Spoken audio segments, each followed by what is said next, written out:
Hello guys, ngayon ko lang po lulutuin itong gulay na ito. Maaga ako nagising para gulayan itong broccoli. Let's start. Ayan, balatan lamang natin ito ng ganito. Guys, pagkatapos nating hiwa-hiwain, ang ganda na. Meron pa tayo dyan kasamahan. Wait lang.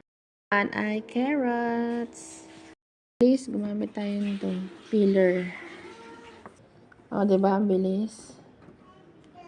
Let's start to cook.